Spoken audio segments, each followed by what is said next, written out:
वैसे आपको क्रिकेट में इंटरेस्ट वैसे ऋतिक जी के सवाल का जवाब देना ज़रूरी है क्योंकि ये चैनल सिर्फ उन्हीं के लिए है जिनको क्रिकेट में इंटरेस्ट हो। और हमारा देश जिसमें हर इंसान को किसी चीज़ में इंटरेस्ट हो ना हो, लेकिन क्रिकेट एक ऐसी चीज़ है जो हमें साथ जोड़ता है। और ऐसा टॉपिक है जिस पे हर कोई बोलता है। तो चलिए, हम भी आज इसी टॉपिक पे बोलने आ गए हैं।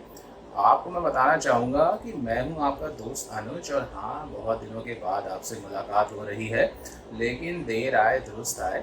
मैं उम्मीद करता हूँ कि आप सब ठीक हैं। तो चलिए, आज बहुत दिनों बाद मुझे कुछ इंटरेस्टिंग टॉपिक मिला आपसे बात करने के लिए, तो सोचा कि आपके सामने आके बात करी जाए। तो जी, आईपीएल ऑलमोस्ट ख़त्म होने वाला है। तो सबके दिमाग में ये था कि भाई आईपीएल ख़त्म हो जाएगा, उसके बाद हम क्या करेंगे? फिर बोर हो जाएंगे, नई नई सीरीज़ ढूंढेंगे, मूवीज़ देखेंगे। लेकिन बीसीसीआई ने ना इसका पहले से इंतज़ाम कर रखा है। जैसे ही आईपीएल ख़त्म होगा, उसके तुरंत बाद इंडिया जाएगी इंग्लैंड सीरीज़ पे। तो पहले तो ये एक आम सीरीज़ थी कि हाँ, इंडिया अक्सर इंग्लैंड का दौरा करती है और काफ़ी एंटिसिपेटेड होता है। लेकिन इस बार कहानी में ट्विस्ट आ गया। जैसे कि टेस्ट क्रिकेट के दो लेजेंड्स रोहित शर्मा और विराट कोहली ने एक साथ रिटायरमेंट लेने का फैसला किया। इससे ना कि टीम इंडिया में एक बहुत बड़ा गैप हो गया, बल्कि एक बहुत बड़ा सवाल भी उठा कि इंग्लैंड जैसी टफ कंडीशंस में अब इंडिया की कैप्टनसी कौन करेगा। कई नाम आए जिनमें लोगों ने कंसिडर किया, सेलेक्टर्स के सामने भी एक चैलेंज था। और काफ़ी सस्पेंस के बाद फाइनली आज सेलेक्टर्स ने अपना फाइनल डिसीजन सुना दिया है। तो जी, लेडीज़ एंड जेंटलमैन, अपने नए टेस्ट कैप्टन का स्वागत कीजिए। इनका नाम है शुभमन गिल। जी हाँ, शुभमन गिल भारत के नए टेस्ट कैप्टन अनाउंस कर दिए गए हैं। साथ ही ऋषभ पंत को भी प्रमोशन मिला है। ऋषभ पंत अब इस टीम के वाइस कैप्टन रहेंगे।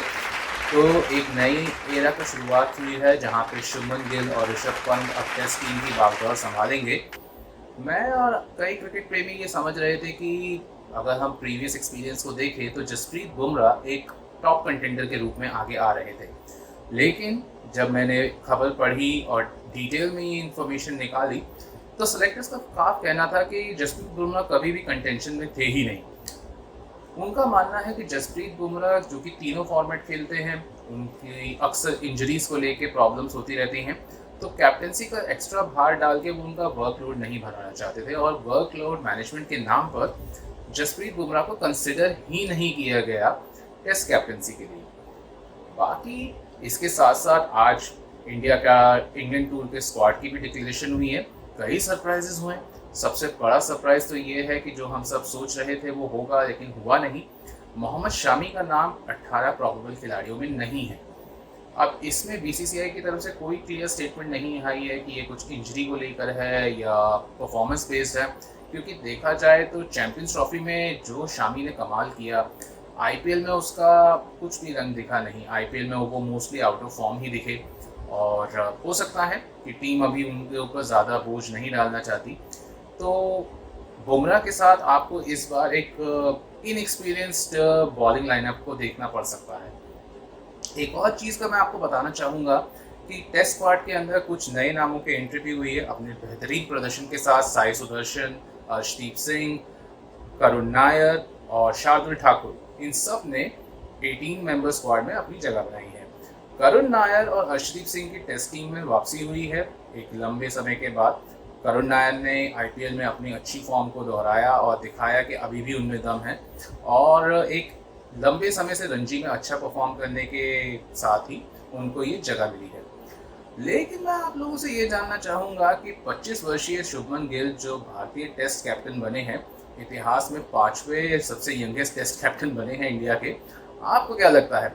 गुजरात टाइटंस को कप्तानी करते हुए उन्हें देखकर वो काफ़ी कॉन्फिडेंट लग रहे हैं, लेकिन आपको क्या लगता है कि क्या वो इस कप्तानी को टेस्ट क्रिकेट में उतार पाएंगे? कमेंट्स में ज़रूर अपना जवाब दीजिए। और अगर आपको लगता है कि जसप्रीत बुमराह, शुभमन गिल, ऋषभ पंत, इनके अलावा कोई और ऐसा कंटेंडर जो आपको दिखे कि आपके हिसाब से टेस्ट कप्तानी की कंटेंडरशिप में होना चाहिए था, तो उसका नाम भी ज़रूर लिखें। ऐसा है ना कि मेरी मामा की बहन का बेटा बीसीसीआई से टच में है। तो हाँ, हो सकता है कि हम आपका सजेशन उन तक ज़रूर पहुँचाएँ। तो इसी के साथ मैं आपसे अगली बार फिर मिलूंगा कुछ इंपॉर्टेंट खबरों के साथ। तब तक आप देखते रहिए मेरा चैनल। जय हिंद।